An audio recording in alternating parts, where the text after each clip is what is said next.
지금부터 사랑과 기도로 만들어가는 생명 있는 방송 CHB 크리스찬 헤럴드 방송을 시작합니다.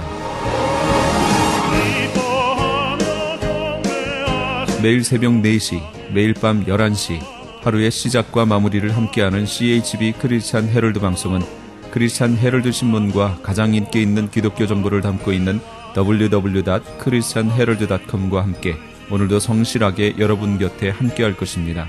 하나님께서 선물로 주시는 오늘 하루를 CHB 크리스찬 헤럴드 방송과 함께 소망으로 열면서 오늘도 하나님을 섬기며 영혼을 사랑하는 복된 하루가 되시기를 바랍니다.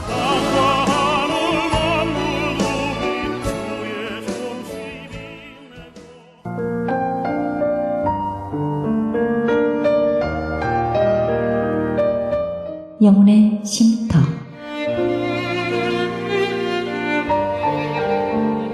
AM 1650과 인터넷을 통해 미 전역과 하와이에서는 AM 1540으로 방송을 듣고 계시는 영혼의 쉼터 애청자 여러분, 오늘도 평안하십니까?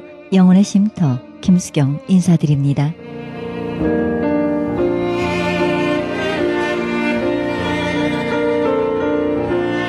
평안북도 정주에 머슴살이 하는 청년이 있었습니다. 눈에는 총기가 있고 동작이 빠르고 총명한 청년이었습니다. 아침이면 일찍 일어나 마당을 쓸고 일을 스스로 찾아서 했습니다. 그는 아침이면 주인의 요강을 깨끗이 씻어서 햇빛에 말려 다시 안방에 들여놓았습니다. 주인은 이 청년을 머슴으로 두기에는 너무 아깝다고 생각하고 그 청년을 평양 숭실대학에 입학시켜 주었습니다. 공부를 마친 청년은 고향으로 내려와 오산학교 선생이 됐습니다. 요강을 씻어 숭실대학에 간 그가 독립운동가 조만식 선생입니다. 후에 사람들이 머슴이 어떻게 대학에 가고 선생이 되고 독립운동가가 되겠냐고 묻자 조만식 선생은 대답했습니다. 주인의 요강을 씻는 정성을 보여라.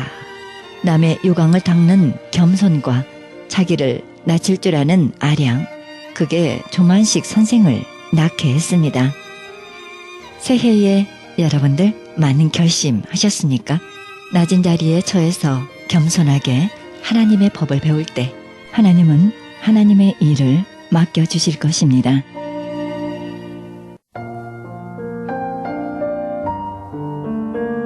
생명의 말씀 보내드립니다. 이 시간에는 은혜가 삼선능교회 고재원 목사님의 말씀 보내드립니다. 말씀은 시편 1편 1절에서 6절의 말씀을 중심으로 복 있는 사람은 어떤 사람인가 란 제목으로 말씀 전해주시겠습니다. 악인이 뭡니까? 악인은 우리가 그냥 쉽게 표현하면, 문자적으로 표현하면, 신학적으로 표현하면 하나님을 거역하고 대적하고 불순종하는 게 악입니다. 그러면 죄는 뭡니까? 하나님을 믿지 않는 게 죄입니다. 그런데 여기서 원어적인 의미를 풀어서 설명을 한다면 하나님을 믿지 않는 자가 하나님을 믿지 못하게 꼬드기는 꾀를 내가 따라가지 않는 것이 복 있는 사람이다. 그런 얘기가 됩니다. 하나님을 믿지 않는 사람, 언제나 믿는 사람을 향해서 뭐라고 합니까? 야, 너 그 뭐 바보 같은 짓을 왜 하냐? 네 삶을 네 인격 갖고 네 실력 갖고 네 능력 갖고 네가 살지 왜 교회 가서? 어떤 분이 그런 얘기가 하죠. 아내가 교회 가서 정말 그냥 맨날 교회 가서 사니까 그게 불만이 대단해갖고 자기는 예수를 안 믿는데 대간절인데 남편이 오해를 하기 시작한 겁니다. 목사가 어떻게 생겨서 우리 마누라가 저렇게 교회 가서 저렇게 그냥 살까? 목사가 정말로 어떻게 멋있는 미남인가 보다. 뭘 잘해주는가 보다. 내가 그 목사 좀 한번 보러 가야지. 가서 몰래 가만히 가서 목사 보니까 자기보다 별로 잘생긴 것도 없더래요. 그런데 우리 마누라가 뭐에 미쳐서 저렇게 맨날 가서 볼까? 목사 가서 보니까 목사는 강단에 서 있고 자기 마누라는 강단 앞에. 근데 의미가 있으니까 맨 앞에 앉겠죠. 앞에서 목사를 정말로 눈이 떨어져라고 그냥 고개 옆도 한번 안 쳐다보고 목사만 쳐다보고 앉아있으니까 그럼 그렇지. 저 우리 마누라가 무엇에 미쳐갖고 저 목사한테 저렇게 반해갖고 저렇게 그냥 목사만 쳐다보고 있을까? 그게 굉장히 궁금했대요. 그래서 그러면서 그 남편이 이제 집에 아내가 돌아왔어. 싸움이 또 시작이 됩니다. 내가 오늘 가봤는데 너 목사 어디가 그렇게 좋지? 목사가 뭘 좋긴 좋냐고. 하나님이 좋지. 그런데 아니라고. 다른 사람들은 옆도 쳐다보고 아래도 쳐다보고 얘기를 하고 그러는데 너는 맨 앞에 앉아갖고 뭐 그냥 옆도 좌우도 안 보고 그냥 오직 목사만 쳐다보고 있더라고. 먹을 것도 먹어보고 할 것도 해보고 즐길 것도 즐겨보고 좀 신나게 살지. 왜 예수 믿는 사람은 그렇게 바보같이 살아? 왜 목사한테 매여 사냐고. 네 인생 네가 살아. 그래서 악인, 즉 믿음 없이 하나님을 대적하는 불신의 악인들은 언제나 믿음의 사람을 꼬드겨서 믿음의 길을 못 가게 만든다. 그런데 악인의 꾀는요, 들으면 그게 그럴듯합니다. 그래서 가다가도 여러분 언제나 깨닫게 되면 멈출 수도 있고 돌아설 수도 있습니다. 그러나 일단은 그 악인이 예수 믿는 길을 회방하는 그 유혹에 믿기에 속지 말고 그 꾀를 따르지 말으라는 얘기예요. 두 번째로 보면 주인에게 길에 서지 말으라 그 말입니다. 섰다 하는 말을 원어적인 의미에서 해석하면은 그 삶을 살아가는 것을 의미합니다. 그러니까 이제는 주인이 뭡니까? 하나님을 불신하는 겁니다. 인성으로 사는 겁니다. 세상으로 사는 겁니다. 물질로 사는 겁니다. 이성으로 사는 겁니다. 그래서 이성과 인성과 감성을 따라서 무력과 탐욕과 정욕을 가지고 자기 마음대로 살아가는 겁니다. 그 살아가는 삶의 길, 이것이 주인의 길입니다. 그런데 복 있는 사람은 그 길을 가지 않는다는 얘기예요. 그리고 세 번째로는 오만한 자의 자리에 앉지 말으라고 합니다. 앉는다는 말의 원어적인 의미는 뭡니까? 이제는 삶을 사는 걸로 의미합니다. 거기 거주하는 걸로 의미합니다. 그러니까 악인의 오만한 자는 뭡니까? 여러분, 불신앙의 극에 달한 가장 상징적인 표현이 오만입니다. 그래서 하나님도요, 악인이나 죄인은 회개하면 용서를 받지만 오만한 자에까지 가서 완전히 죄인의 대명사가 되어버리면 그때부터 절대 회개를 않는다고 성경은 우리에게 가르치고 있습니다. 오만하니까, 자기가 교만하니까, 자기가 최고라고 믿으니까 하나님도 무시하고 목사도 무시하고 교회도 무시하고 신앙도 무시하고 다 무시해버립니다. 그리고 자기 인생이라고 자기 삶을 자기가 삽니다. 하나님 없이 사는, 대적하며 사는 이런 오만한 자리, 교만한 자리에 앉지 않는 것, 그런 삶을 살지 않는 것, 이것이 바로 복 있는 사람의 삶이라는 얘기입니다. 그래서 여러분, 오늘 우리 그리스도인들이 하나님의 은혜를 내 것으로 만들어서 복되게 사는 비결, 여러분, 마귀가 우리를 충동하는 그 악인의 꾀. 정말 여러분 한번 생각해 봅시다. 하나님의 방법을 성경에 찾아보면요, 별로예요. 그런데 세상 사람들이 얘기해주는 세상 방법 얼마나 나를 달콤하게 만듭니까? 맞아. 그 방법대로 살면 되겠다. 그 방법대로 하면 되겠다. 그러면 그 방법대로 하면 나는 성공하고 출세해서 정말 행복하고 정말로 풍요롭게 살 수 있을 것 같습니다. 그 꾀에 넘어가서 불신앙의 일에 빠지기 시작합니다. 그러다가 이제는 죄인의 길에 섭니다. 이건 뭡니까? 이제는 이 방법이 최고다. 이제는 하나님 없이도 산다. 내 힘으로도 산다. 내 지혜로, 내 지식으로, 내 능력으로 산다 해서 하나님 등지고 하나님 배반하고 사는 것, 이런 삶을 사는 것, 이것이 자기를 보장해 줄 것 같아도 절대 아닙니다. 그리고 마지막으로 아까 오만한 자의 자리에 앉아서 이제는 하나님도 무시해버리고 내가 하나님 자리에 서서 하나님같이 되리라고 하는 이런 오만한 그런 마음을 갖고 사는 거, 이거 절대 패망의 선봉이라고 하는 사실을 기억하시기 바랍니다. 여러분, 우리는 그리스도인입니다. 이제 이 사탄의 유혹의 3단계를 우리가 벗어나서 그것들의 미혹에 빠지지 않아서 사는 방법은 우리 신앙을 우리가 지키는 겁니다. 재미있는 예화가 하나 있습니다. 여러분, 베이커라는 사람이 미국 어딘지는 모르겠는데 미국 사람이에요. 베이커라는 사람이 큰 가구점에 취직을 했습니다. 큰 가구점에 취직을 해가지고 열심히 성실하게 일을 합니다. 주인이 굉장히 이삐 받습니다. 해서 저놈한테 뭘 맡겨도 맡기면 되겠구나. 그래서 하루는 주인이 부릅니다. 칭찬을 합니다. 야, 베이커, 너 내가 지금까지 쭉 지켜보니까 굉장히 성실해, 착해, 진실해. 너는 믿어도 돼. 하고 칭찬을 합니다. 기분이 좋았습니다. 그리고 나서 이 주인이 하는 얘기가, 그런데 내가 너한테 이제는 새로운 일을 좀 맡기겠다. 무슨 일을 맡기겠습니까? 우리 회사의 PR 사원으로 네가 일들을 좀 담당해. 그 많은 사람들을 섭외해서 우리 커스터머, 즉 고객으로 만들면 좋겠다. 거기에 드는 비용은 얼마든지 내가 대주마. 이런 제안을 받습니다. 베이커가 그 제안을 받고, 아닙니다. 저는 그것 안 하겠습니다. 왜 안 넣냐? 너 공장에서 이렇게 맨날 뭐 만지고 때리고 부시고 마치 이런 것보다 훨씬 낫지 않느냐? 네가 앞으로 경영자가 되려면, 네가 앞으로 정말로 비즈니스의 성공자가 되려면 사람 다루는 기술도 배워야 되고 아는 사람도 많아야 되고 발도 넓어야 되고, 그래야지 이 생활 패턴이 넓혀져야 되는데, 그것은 이룰 수 있는 유일한 기회인데, 내가 너에게 주는 최선의 기회인데 왜 너 그걸 거절하느냐? 너 그러지 마. 아니야. 너 그거 잘못 생각한 거야. 이 베이커가 말합니다. 제가 그걸 맡으면요, 틀림없이 사람 마음을 끌어들여서 우리 고객을 만들기 위해서 그들하고 어울리기도 해야 되겠고, 어울리면 술도 먹어야 되겠고, 또 술 먹다 보면 나쁜 짓도 해야 되는데 난 그것이 싫습니다. 안 하겠습니다. 아니다. 네가 지금 뭔가 잘못 생각했어. 너 일주일을 여유를 줄 테니까 한번 생각해봐라.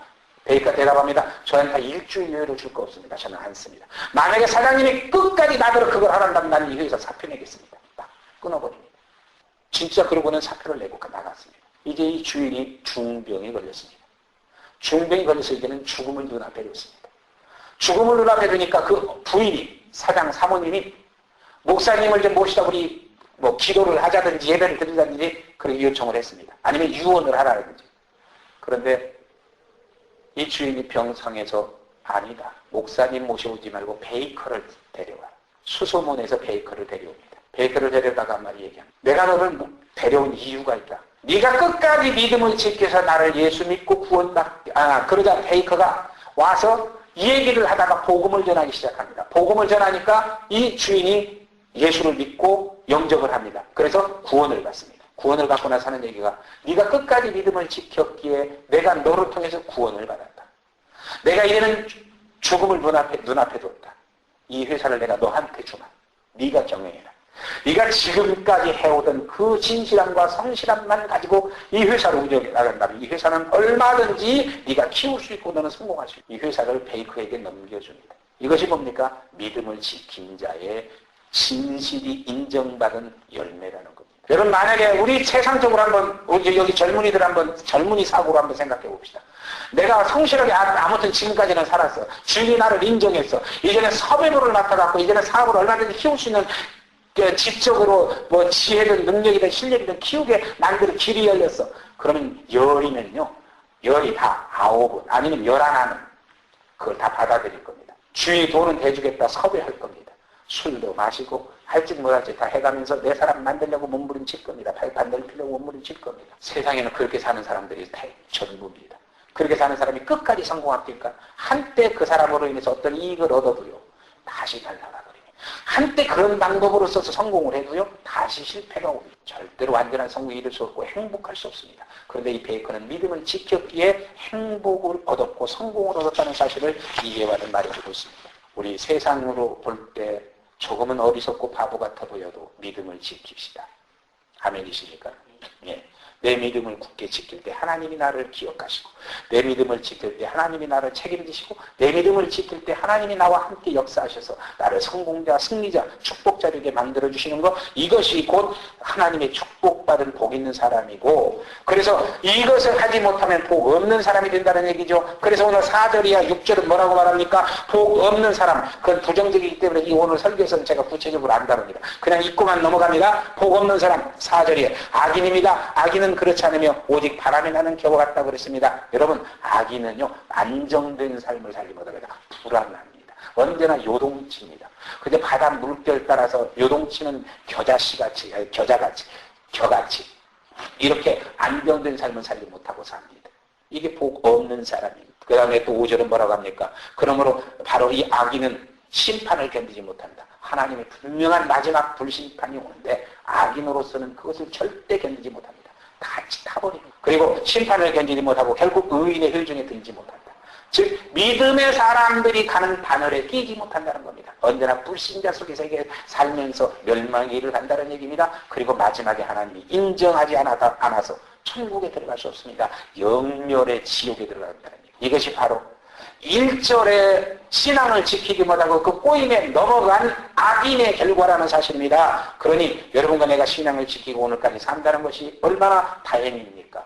얼마나 우리 신앙을 몇 파멸에 이르게 하려고 우리 신앙을 실족하게 하려고 우리 신앙을 버리게 만들려고 마귀는 얼마나 그동안 여러분에게 유혹했습니까? 이성적인 거, 감성적인 거, 세상적인 거, 물질적인 거, 쾌락적인 거 어떤 것을 통해서라도 내가 가장 약한 부분을 마귀는 찾아서 나를 유혹했습니다. 그런데도 오늘까지 신앙 지킨 거, 이겨낸 거 하나님의 은혜고 복인 줄 믿으시기를 주님의 이름으로 축원드립니다. 마지막으로 두 번째, 그러면 복 있는 사람은 뭐냐? 앞에서는 소극적인 자세를 설명을 했습니다. 여러분 세상에서도 마찬가지입니다. 뭔가 상을 타려면 잘해야 됩니다. 그런데 상은 못하고 바늘에 끼려면 하지 말라는 거 안 하고 법만 지키면 돼요. 오늘도 마찬가지예요. 1절은 법만 지키라는 겁니다. 불신앙 일에 빠지지만 말라는 거예요. 하나님을 대적하는 자리에 서지만 말라는 거예요.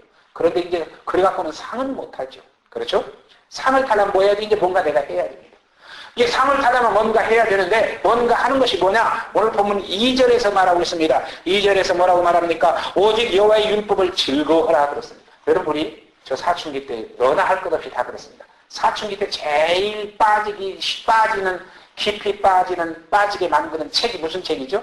사춘기 때 빠지는 제일로 깊이 빠지는 게 삼류연애소설. 삼류연애소설 그걸 한번 읽다가 보면 거기에 푹 빠지죠. 이제 조금 어떤 자기 취미가 생겨서 무협소설을 더 좋아하는 사람도 있고 뭐 만화를 더 좋아하는 사람도 있지만 아무튼 만화든 소설이든 간에 사춘기 때 제일 깊이 빠지는 게 삼류연애소설입니다. 그 다음에 조금 더 잘하면 뭐에 빠집니까? 영화에 빠집니다. 영화에 빠지면 뭡니까? 이제는 내가 또 실습하는 데 빠지죠. 그런데 진정 복 있는 사람은 그런 것에 빠지지 않는 사람이라는 얘기죠. 그래서 여호와의 율법을 즐거워합니다. 하나님의 율법이 뭐니까 말씀입니다. 말씀이 내 생명과 사망, 즉 죽음과 삶의 기본입니다. 그래서 내가 그 말씀을 지키느냐 안 지키느냐가 내가 사느냐 죽느냐를 결정하는 것입니다. 내가 말씀을 따르느냐 안 따르느냐가 내가 행복하냐 불행하냐를 결정하는 것입니다. 그래서 여러분 신앙이 있어서 은혜를 받으면 그때부터 뭐가 하냐 하나님의 말씀이 즐거워집니다. 만화 읽는 것보다 연애소설 읽는 것보다 무협지 보는 것보다 뭐 영화 보는 것보다 이 성경 보는 것이 즐거워집니다. 여러분 믿음이 자라고 믿음의 분량이 커지면 그래서 하나님의 말씀이 즐거워져서 그 말씀을 언제나 손에 놓지 않고 많이 읽게 되고 듣게 되고 배우게 됩니다. 그 다음에 두 번째로 복 있는 사람은 또 뭐라고 합니까? 2절 하반절에서 그 율법을 주야로 묵상하는 묵상이란 말 뭡니까? 깊이 생각합니다. 정말 그런가? 그 의미가 뭔가? 그 뜻이 뭔가? 그 목적이 뭔가? 그것을 하나님이 왜 내게 주셨는가? 나는 그것을 갖고 어떻게 행동을 해야 되는가? 뭘 지켜야 되는가? 그것이 정말로 그런가 해서 깊이 묵상하는 것, 이게 바로 이 복 있는 비결이라는 얘기. 그러면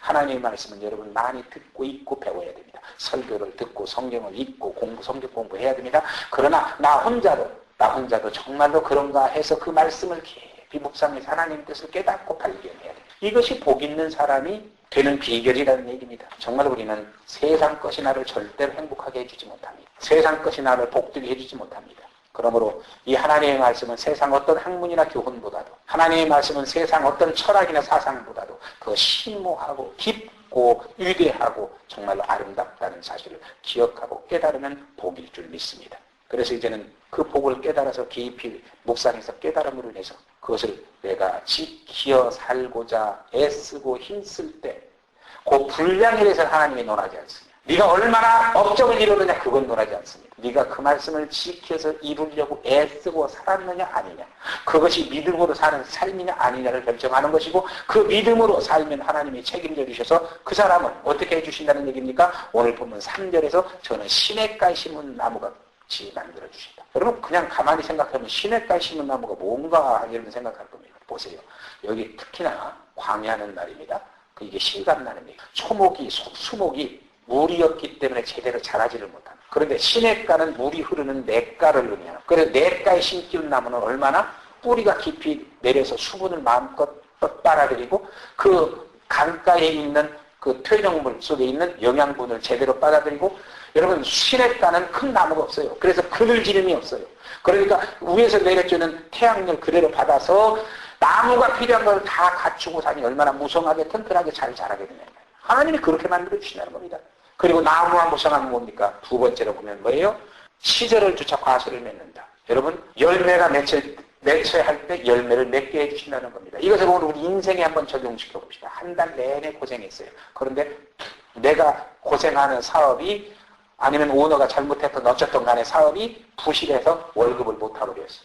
월급을 한 달을 타야 다음 달을 내가 편하게 사는데 월급을 못하고 그랬어. 누가 고생해요? 내가 고생함. 열매가 없으니 고생하는 거예요.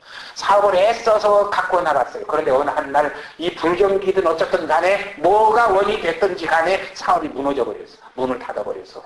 내가 지금까지 5년, 10년, 20년, 30년 심혈을 기울여서 키워오던 나무가 갑자기 죽어버렸어. 누가 고생합니까? 내가. 그러니까 하나님은 그렇게 안 만들겠다는 여호와의 율법을 즐거워하는 하나님의 사람에게는 하나님이 나무가 시냇가에 심은 것 같이 푸르르게 잘 무성하게 만들어줄 뿐만 아니라 열매가 맺혀야 할 때 열매를 맺게 만들어주시겠다는 겁니다. 그래서 월급을 타야 할 때 월급을 타고 결산을 해야 할 때 결산을 해서 정말 그걸로 처자식을 먹이고 내가 살고 가족을 살고 이웃을 살고 사원을 살리는 그 모든 것을 이루어가게 만들어 주시겠다는 얘기입니다. 이것이 하나님의 축복입니다. 공급받아야 할 때 공급받지 못한다면 이건 비극, 이건 아픔입니다. 이건 슬픔입니다. 그러므로 공급받아야 되는데 그것을 하나님이 책임지고 해주시겠다고 하는 것이 하나님의 약속이라는 사실입니다. 그러므로 여러분 이제 그 세 번째로는 뭡니까? 그 행사가 다 형통한. 왠지 바보 같아. 뭔가 좀 모자라는 것 같아. 그러나 그 사람 내면에 들어가 보니까 언제나 하나님을 사랑하고 하나님의 말씀을 따라서 하나님과 인생을 동업하며 살아. 그러니 저 사람 분명히 저렇게 가면 안 되는데 하고 지금 봤는데 돼. 저거 저렇게 하면 막히는데 하고 지금 지켜보는데 뚫려. 저거 무너지는데 하고 지켜보는데 튼튼하게 세워져. 분명히 아닌데 분명히 돼. 이게 뭐냐? 하나님이 도우시는 축복자의 결과라는 것. 이것이 바로 하나님이 이제 이걸 간증 삼아서 한번 말씀드릴게요.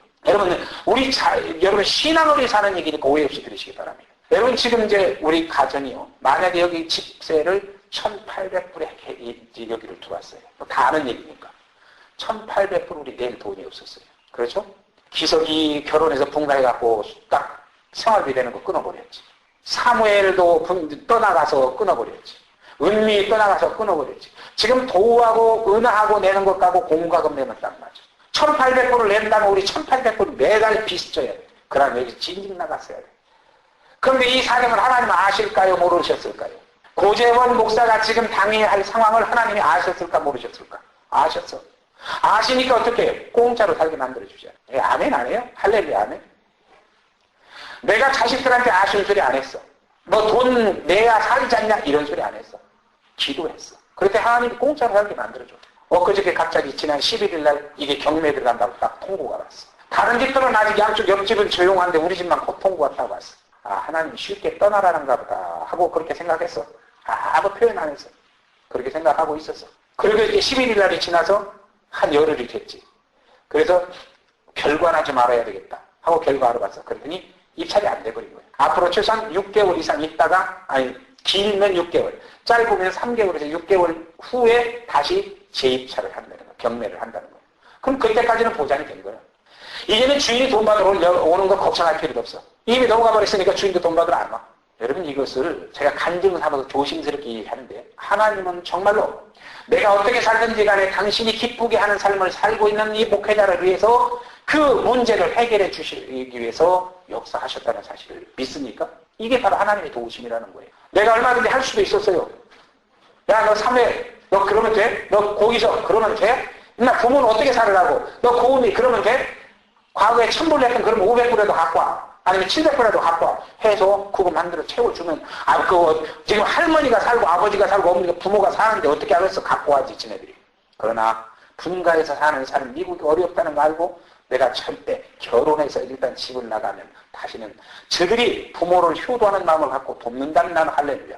오히려 더 뜨겁게 기도하겠지. 그러나 살기 어려워서 못 도울 때 나는 절대 손 벌리지 않고 사람에게 손 벌리지 않으리라. 하나님에게 도움을 청하리라. 그 기도 들으신 하나님이 그렇게 역사하셔서 앞으로 최소한 3개월에서 6개월 동안은 걱정 안 하고 살아야 돼. 이게 하나님의 도우심이라는 거예요. 내가 만약에 비굴하게 여기저기 가서 손 벌리고 아쉬운 소리하고 걱정하고 근심하고 슬퍼하고 탄식하고 이러면 나만 얼마나 우습고 초라한 사람인데 사람들이 들을 때는 다 들어줘. 그리고 돌아서면 딱 그렇게 아니 뭐 목사가 저 믿음이 있는 거야 없는 거야 지금. 왜 저렇게 목사가 저렇게 추해? 이렇게 나옵니다. 우리가 하나님을 믿고 하나님을 의지하고 산다는 거 얼마나 복인지 모릅니다. 정말로 이제는 복 있는 사람이 돼서 하나님이 책임져주는 인생, 하나님이 책임지고 역사해주는 인생, 하나님이 책임지고 길을 열어주는 축복자 인생, 그 인생을 사는 복된 우리 샘선용기 성도 여러분과 내가 될 수 있기를 주님의 이름으로 축원드립니다. 그래서 로마서 4장 10절은 말합니다. 믿는 자의 이런 축복을 위해서 예수가 이 땅에 오셔서 당신의 몸을 십자가에 못 박힘으로 인해서 모든 율법을 속량해버렸다. 마귀의 저주를 묶어버렸다. 그런 얘기가 됩니다. 그래서 고린도후서 5장 17절은 그리스도 안에 있는 믿음의 사람은 이제는 과거를 완전히 던져버리고 새 사람이 되게 만들어. 이것이 여러분과 나의 축복이라는 사실을 기억하면서 이제부터 여러분 그렇다고 이성을 무시하고 살라는 얘기 아니에요. 감성을 무시하고 살라는 얘기 아니에요. 세상 이치를 무시하고 살라는 얘기 아니에요. 그건 그것대로 사는데 정말로 언제나 궁극적인 건 하나님의 말씀에 내 언제나 인생의 포커스를 맞추고 그 말씀이 정말로 내가 싫어하는 것일지라도 하라는 건 할 수 있는 믿음, 가라는 건 할 수 있는 믿음, 가기 싫은 건 가지 말라고 하면 안 가는 믿음, 이런 믿음을 갖고 하나님과 더불어 인생을 동업해서 여러분 이제 시작인데 앞으로 여러분 인생 길면 70이고 강건하면 80이라고 그러는데 요즘 보통 7, 80도 젊은이라고 그러잖아요. 그렇죠? 그러면은 우리 지금 여러분 다 20대라고 하면은 앞으로 100년 산다고 하면 앞으로 70년, 80년은 더 살잖아요. 그 인생을 하나님과 동업해서 복되게 사는 귀한 성도들 여러분이 될 수 있기를 주님의 이름으로 축원드립니다.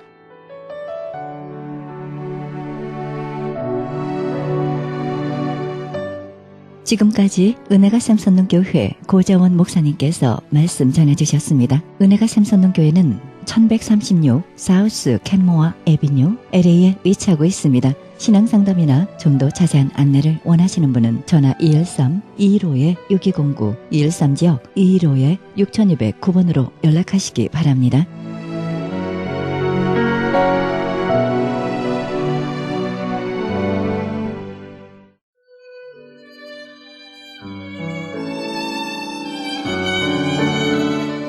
크리스천 헤럴드는 신문과 라디오는 물론 인터넷을 통해 그리스도의 복음을 가장 널리 가장 많이 전하는 종합 미디어입니다. 이런 사역을 감당하기 위해서는 우리 애청자 여러분의 후원과 기도가 절실히 필요합니다. 예수님이 우리에게 맡겨주신 이 지상사역에 함께 동참하시지 않겠습니까? 내가 너희에게 분부한 모든 것을 가르쳐 지키게 하라 말씀하신 우리 예수님의 지상명령에 함께 동참하시기 원하시는 분은 전화 213-353-0777 213지역 353-0777로 연락주시면 자세히 안내해드립니다.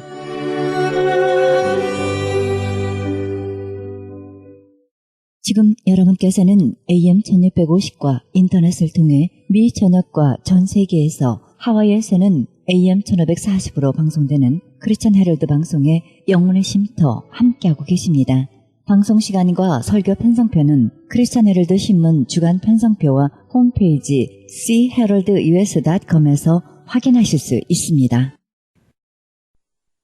계속해서 프레이즈교회 정대철 목사님의 말씀 보내드립니다. 말씀은 누가복음 13장 19절의 말씀을 중심으로 회개의 열매를 맺자란 제목으로 말씀 전해주시겠습니다. 세상 사람들이 세상적인 관점에서 볼 때 어머나 아이쿠 어떡하지 하는 상황에 닥친다 할지라도 그것이 꼭 하나님의 어떤 그게 지은 죄에 대한 징벌이 아닐 수도 있다라는 사실을 항상 우리는 염두에 둬야 합니다.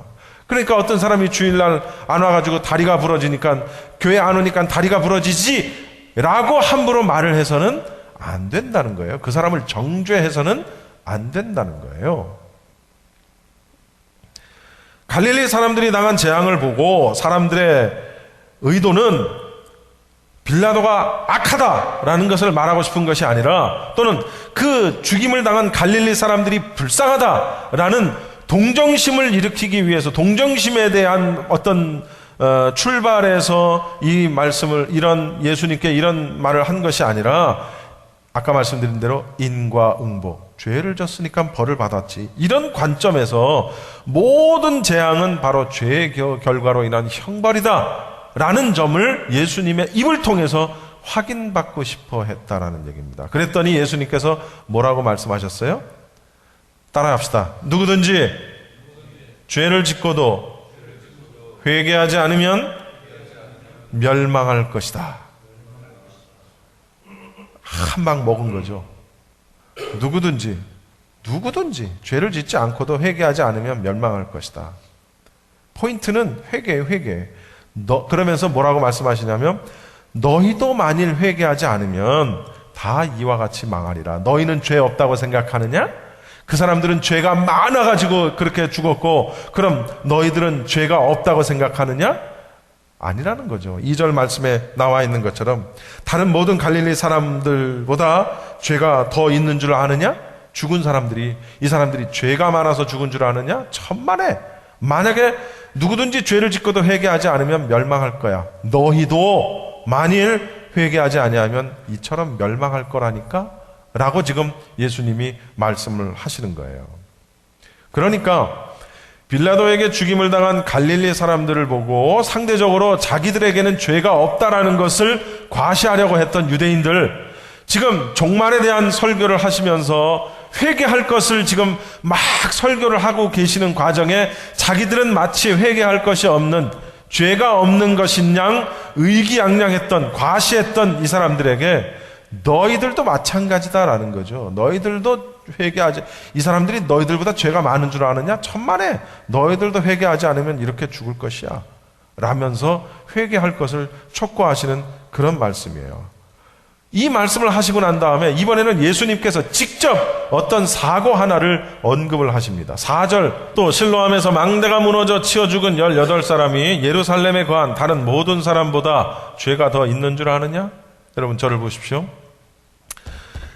갈릴리 사람들이 로마 군인에 의해서 죽임을 당하고 그 피로 제사를 드린 이 사건은, 이 끔찍한 사건은 사람들에 의해서 저질러진 인위적인 사건이었어요. 그렇죠?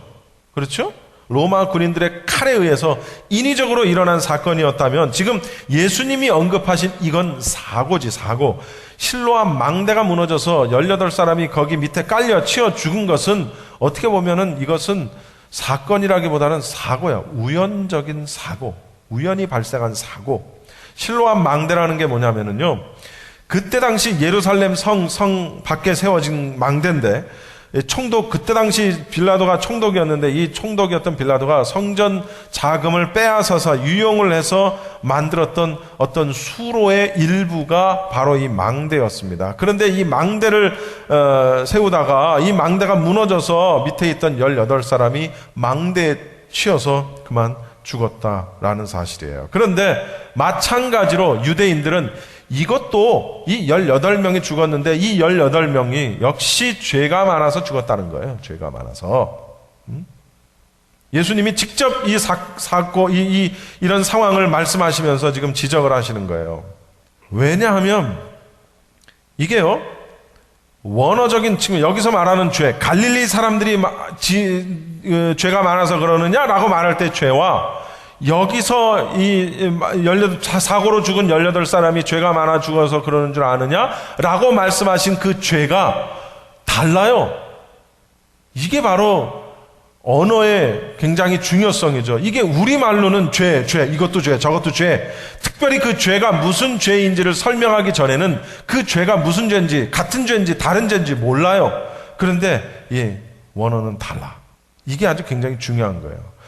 지금 망대로 죽은 사람들을 언급하면서 말한 그 죄는 어떤 의미를 가지고 있는 죄냐면 빚진 것, 빚지다, 빚진 것에 대한 죄를 말하고 있다는 거죠. 즉 이게 무슨 의미냐면 빌라도가 성전에서 빼앗은 돈으로 일을 한 사람들에게 임금을 지급했단 말이에요. 빼앗은 돈으로 임금을 받은 일꾼들이 성전의 돈을 다시 갚아야 하는 상황이라는 겁니다. 빚진 죄. 다시 갚아야 해요. 그러니까 한마디로 얘기해서 이 죽은 18명은 빚으로 인해서 하늘의 벌을 받았다. 이렇게 지금 이해를 하고 있는 겁니다.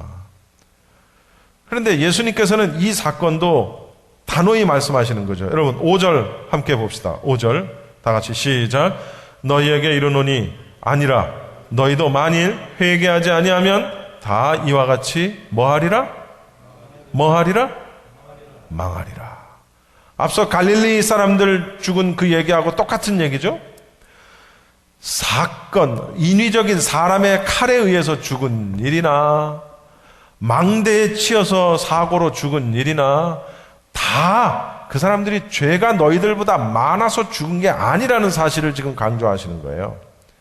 회개하지 아니하면 너희도 이처럼 망할 것이다 라는 것을 말하는 거죠. 그런데 이 본문은 바로 미래 시제에 대한 조건문을 말하고 있습니다. 회개하지 않으면 망하게 될 것이다. 회개하지 않으면 망하게 될 것이다 라는 지적을 하고 계시는 거예요. 이 말씀을 하시고 난 다음에 예수님께서 무화과 나무의 비유를 이제 시작을 하시는 겁니다. 6절, 여러분 성경 6절 말씀 봅시다. 6절 말씀 한번 읽어보세요. 시작. 이유로 말씀하시되 한 사람이 포도원에 무화과나무를 심은 것이 있더니 와서 그 열매를 구하였으나 얻지 못한지라. 무화과나무의 비유를, 자, 저를 보세요. 무화과나무의 비유를 시작하시는 겁니다. 무화과나무라는 것은 이 지역에 굉장히 아주 어떤 삶에 있어서 굉장히 중요한 나무가 무화과나무입니다. 무화과나무는 매년 4월에 잎이 나기 시작을 해서 5월, 6월에는 겨울 무화과를, 그리고 8월, 9월에는 여름 무화과를 내면서 이게 이제 영양이 어느 정도냐에 따라서 최고로는 9m까지 자라는 그런 나무가 바로 이 무화과나무라는 거죠. 무화과나무는 물론 무화과나무만 그렇겠습니까? 어떤 나무든지 다 똑같죠. 어떤 나무든지 나무는 그 수확할 때가 있어요. 수확의 때가 있다라는 얘기죠. 그 수확을 해야 할 그 때에 열매를 맺어야 되는 게 그게 자연의 순리입니다. 그렇죠? 자연의 법칙이에요. 그렇지만 이 무화과나무 주인이 열매를 따야 할 그 시기에 열매를 찾아내지를 못했어요. 자, 여기서 무화과나무의 열매는 문맥상 회개를 말하는 것입니다. 회개. 그리고 포도원 주인은 문맥상 하나님을 지칭하는 것이라는 것을 우리가 염두에 두고 여러분이 설교를 들으셔야 합니다. 하나님은 이스라엘 백성, 이스라엘 민족을 선택을 해서 당신의 백성을 삼으셨어요. 그리고 끊임없이 여러 가지 은혜를 베푸셨어요. 우리 이미 쭉 구약 성경 살펴보는 것처럼 그 은혜를 베푸시면서 의의 열매 맺기를 기대하셨어요. 그런데 이스라엘 민족은 그럼에도 불구하고 때가 이르도록 열매를 맺지를 못합니다. AD 70년에 그래서 이 이스라엘이 멸망을 하게 되죠. 그래서 7절에 뭐라고 말씀하냐면 7절 말씀 한번 봅시다. 여러분 7절 말씀, 열매를 맺지 못하는 이 무화과나무를 보면서 뭐라고 말씀하시냐면 7절 다 같이 시작. 왕원지기에게 이르되 내가 3년을 와서 이 무화과나무 실과를 구하되 얻지 못하니 찍어버리라. 어찌 방만 버리느냐. 포도원지기, 과원지기, 포도원지기입니다. 포도원지기에게 말합니다. 내가 3년을 와서 이 무화과나무에서 열매를 구하되 얻지 못하니 찍어버리라.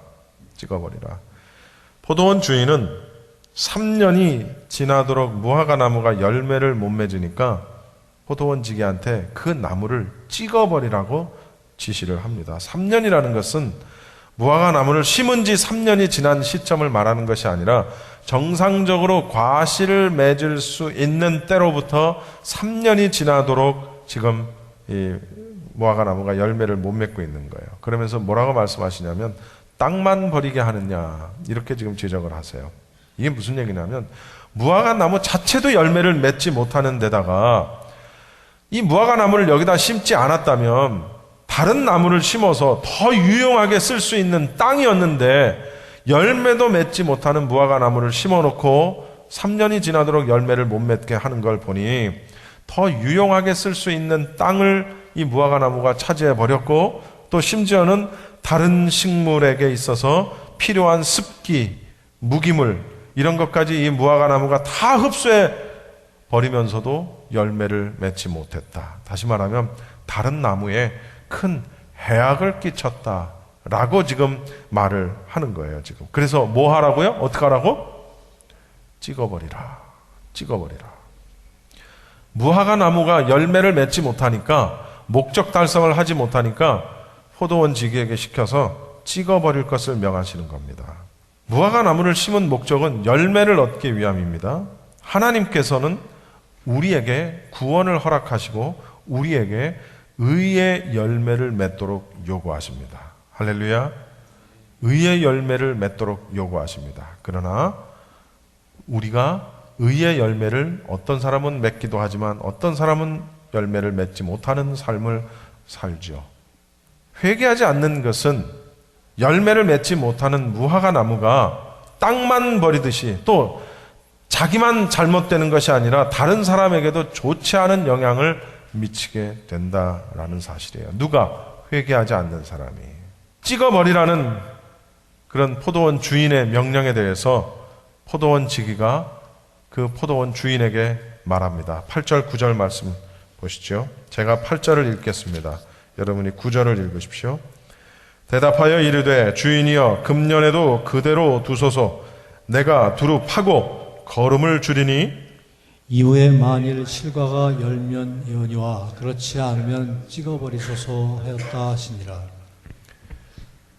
찍어버리라는 주인의 명령을 받은 포도원 지기가 말합니다. 주인이시여 금년에도 그대로 두소서. 내가 두루 파고 거름도 주고 잘 다시 한번 보살펴 보겠다는 거예요. 한 해만 더 기회를 달라는 거예요. 만일 열매를 맺으면 좋은데 만약에 그렇지 않으면 그때 가서 찍어버리겠다라는 사실입니다. 한 번 더 기회를 달라고 간청을 하는 겁니다. 포도원 지기의 간청. 한 번 더 죄인들을 위한 예수 그리스도의 중보의 기도를 예표하는 그런 비유입니다. 그래서 요한복음 17장 9절 말씀을 보시면 내가 그들을 위하여 비옵나니 내가 비옵는 것은 세상을 위함이 아니요 내게 주신 자들을 위함이니이다. 그들은 아버지의 것이로소이다. 중보하는 거예요. 이사야서 53장 12절에 보면 그가 많은 사람의 죄를 담당하며 범죄자를 위하여 기도하였느니라. 예수님에 대한. 그러니까 여기서 말하는 포도원 지기는 바로 예수님이라는 거예요. 예수님이 하나님이 열매 없는 우리를 찍어버릴 것을 명령하시지만 포도원 지기 되시는 예수님이 주인이여 아버지 한 번만 더 기회를 주십시오. 내가 잘 보살피겠나이다. 그래서 열매를 맺으면 참 좋은데 그래도 열매를 맺지 못하면 그때 가서 찍어버리겠나이다 라고 말하는 겁니다.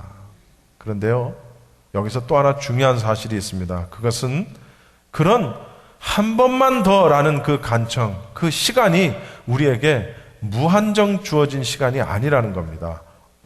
얼마 동안?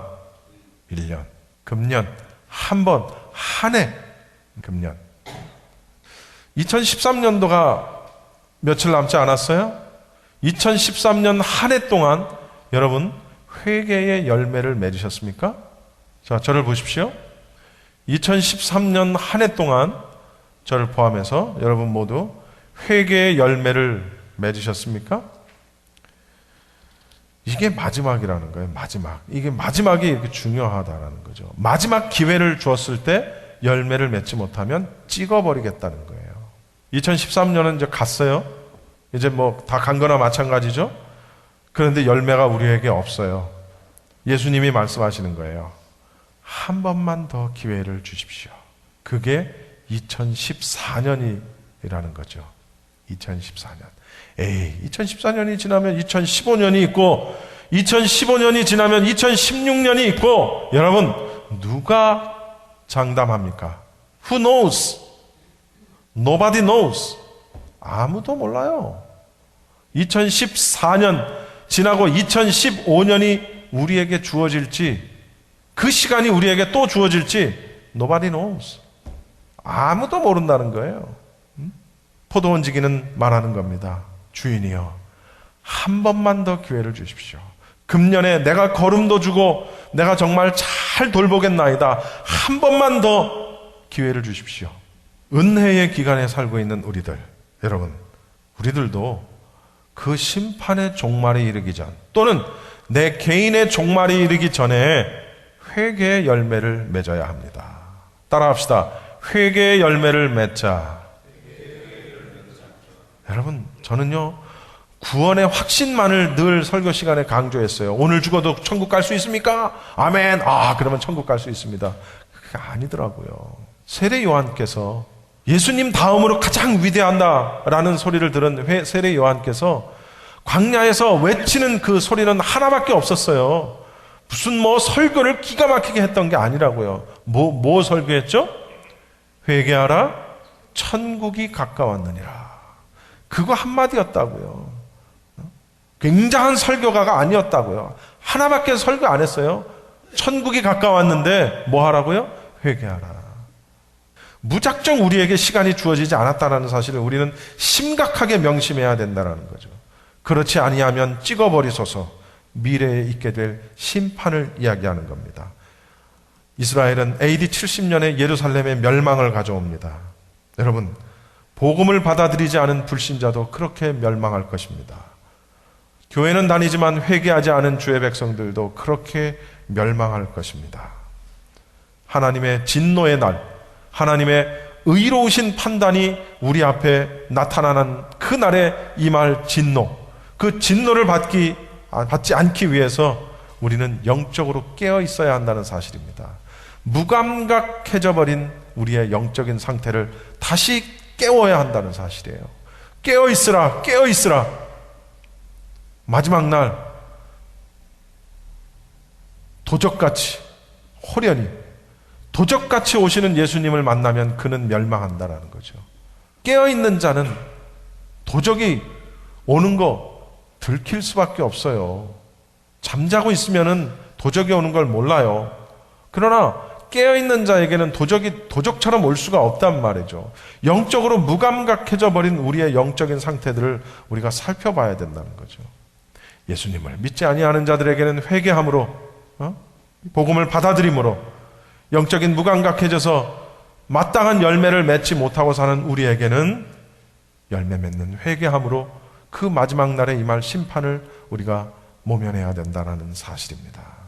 결론 부분은 전도서의 말씀을 읽으면서 말씀을 마치겠습니다. 전도서 12장 1절부터 7절까지의 말씀입니다. 요거 조금 깁니다마는 한 단어 한 단어, 한 말 한 말을 여러분이 무슨 말인지를 깨달으면서 읽어보시기 바랍니다. 시작. 너는 청년의 때에 너의 창조주를 기억하라. 다시 읽겠습니다. 다 같이 읽으십시오. 시작. 너는 청년의 때에 너의 창조주를 기억하라. 곧 곤고한 날이 이르기 전에, 나는 아무 낙이 없다고 할 해들이 가깝기 전에, 해와 빛과 달과 별들이 어둡기 전에, 비 뒤에 구름이 다시 일어나기 전에 그리하라. 그런 날에는 집을 지키는 자들이 떨 것이며 힘 있는 자들이 구부러질 것이며 맷돌질하는 자들이 적음으로 그칠 것이며 창들로 내다보는 자가 어두워질 것이며 길거리 문들이 닫힐 것이며 맷돌 소리가 적어질 것이며 새의 소리로 말미암아 일어날 것이며 음악하는 여자들은 다 쇠하여질 것이며 또한 그런 자들은 높은 곳을 두려워할 것이며 길에서는 놀랄 것이며 살구나무가 꽃이 필 것이며 메뚜기도 짐이 될 것이며 정욕이 그치리니 이는 사람이 자기의 영원한 집으로 돌아가고 조문객들이 거리로 왕래하게 됨이니라. 은줄이 풀리고 금그릇이 깨지고 항아리가 샘 곁에서 깨지고 바퀴가 우물 위에서 깨지고 흙은 여전히 땅으로 돌아가고 영은 그것을 주신 하나님께로 돌아가기 전에 기억하라. 너는 청년의 때에 너의 창조주를 기억하라. 곤고한 날이 이르기 전에 기억하라. 아무 낙이 없다고 할 때가 가깝기 전에 기억하라. 영이 하나님께로 돌아가기 전에 기억하라. 지금까지 브레이즈교회 정달철 목사님의 말씀 들으셨습니다. 브레이즈교회는 2668 웨스트 피코 블러버드 피코와 캔모어 사이에 위치하고 있습니다. 신앙상담이나 교회 안내를 원하시는 분은 전화 213-700-9833 213지역 700-9833번으로 연락하시면 안내해 드립니다.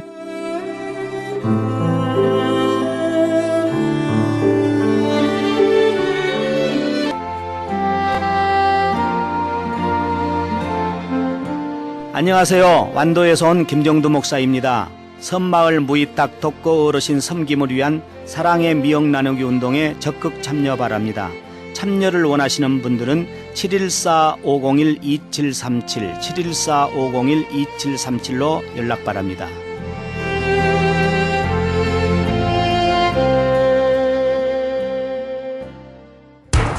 기적의 영양제 M3를 아십니까? 무슨 병에 걸렸던지 큰 효과를 준다는 그 신비한 기적의 영양제. 혈액에 영양을 공급하여 힘이 생기니까 피곤하지 않고 이제는 지팡이 없이 걸을 수 있다고 많은 분들이 간증을 합니다. 혈액 해독, 기력 회복, 뼈 골수 영양 공급, 심장, 뇌, 혈전 용해. 유태인 회사가 제조한 특수 영양제. M3, 혈액 순환을 잘 되게 하는 최고급 영양제. M3, 크던 작던 아픈 곳이 있다면 M3. 213-435-9600, 213-435-9600번입니다. 정직한 마음으로 권해드립니다.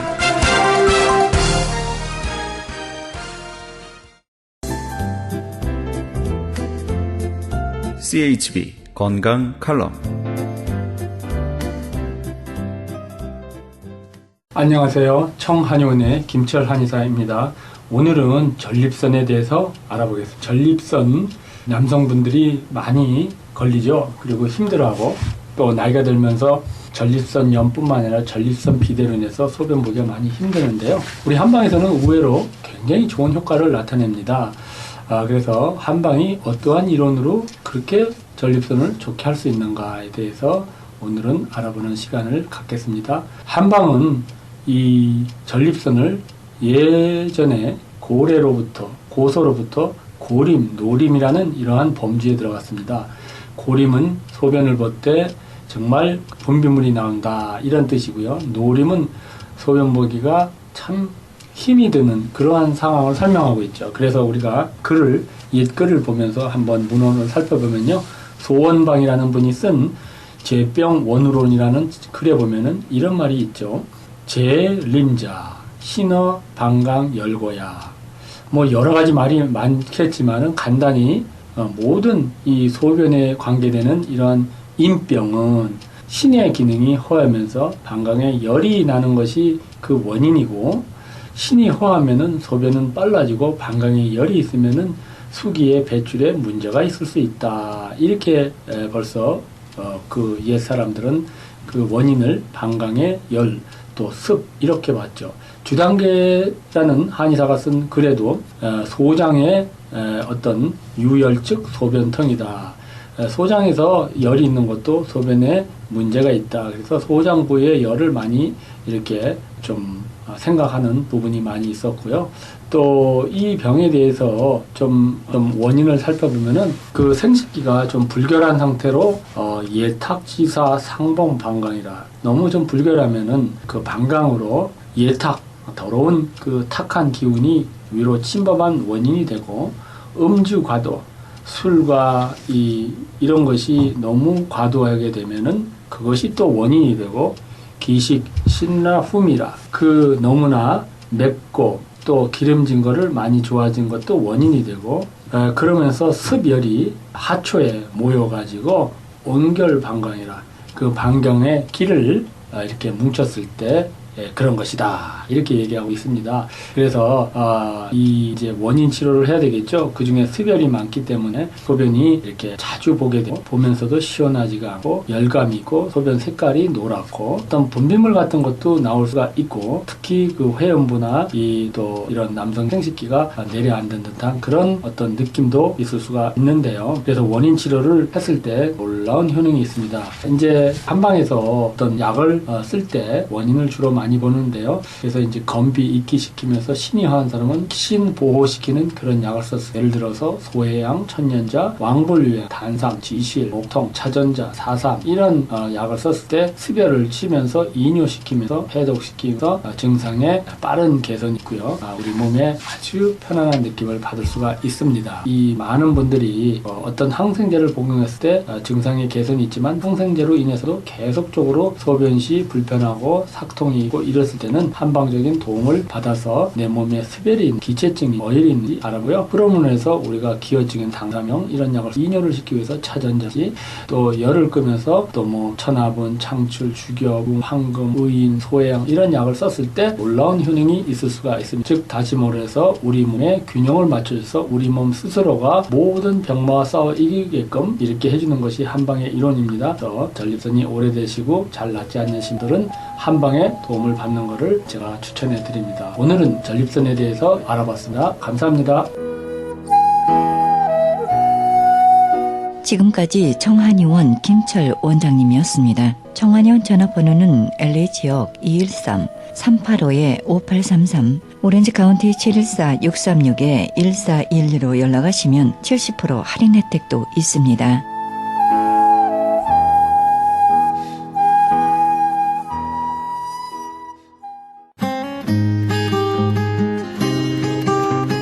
헤럴드 게시판 안내입니다. 조선족 고와 자녀를 위한 후원자 모집합니다. 자세한 안내는 전화 909-816-3457, 909 지역 816-3457 장우상 목사님께 연락하시기 바랍니다. 그리스 반모섬 헬라어 성경 보내기 후원자 모집합니다. 반모섬 문의전화 30-22470-33237 차인수 선교사님께 연락하시기 바랍니다. 남가족 기독교 교회 협의회에서 사랑의 쌀 나누기 후원교회와 후원자 모집합니다. 자세한 안내는 전화 310-691-4426, 310 지역 691-4426 홍성관 목사님께 문의하시기 바랍니다. 크리스천 헤럴드 전속 선교 합창단 모집합니다. 하나님의 나라의 확장을 위해 이 시대가 요구하는 문화사역단으로서 지역사회의 찬양을 통한 전도 선교에 힘쓰며 크리스천 헤럴드 홍보대사로 활동하게 됩니다. 좀 더 자세한 안내는 크리스천 헤럴드 213-353-0777, 213 지역 353-0777로 연락하시기 바랍니다. 크리스천 헤럴드는 종합미디어 선교센터입니다. 크리스천 헤럴드 후원 가족으로 동참해 주실 10불 회원 모집하고 있습니다. 아름다운 사회, 밝은 사회, 하나님 나라 건설에 함께 동참해 주시면 감사하겠습니다. 그리고 방송 설교에 동참할 교회를 기다리고 있습니다. 성도님들의 많은 참여를 부탁드립니다. 자세한 안내는 전화 213-353-0777, 213 지역 353-0777 크리스천 헤럴드로 연락하시기 바랍니다. 이상 크리스천 헤럴드 게시판 안내였습니다.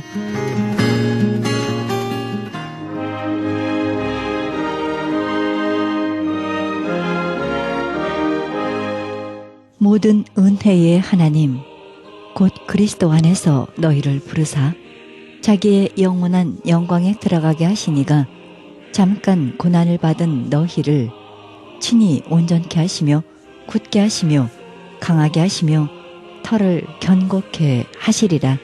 베드로전서 5장 10절입니다. 하나님은 장기적인 회복 역사를 추진하고 계십니다. 하나님은 우리에게 기쁨과 행복이 충만한 인생을 주고 싶어 하십니다. 하나님은 상황을 바꾸시고 우리에게 강하고 건전하고 유익한 관계를 주고자 하십니다. 그래서 언제나 더 많이 좋은 것으로 주고 싶어 하십니다. 하나님의 비전은 우리가 최선의 삶을 사는 것입니다. 이 방송은 먹는 음이온 DM 포뮬러, 효과 좋기로 소문난 내처 영양제 센터와 이민법을 전문으로 하는 김한주 변호사 제공입니다. 지금까지 여러분께서는 그리스도의 복음을 가장 널리 가장 많이 전하는 크리스찬 헤럴드 방송에서 보내드린 영혼의 쉼터 함께 하셨습니다. 진행의 김수경이었습니다. 평안한 밤 되시기 바랍니다.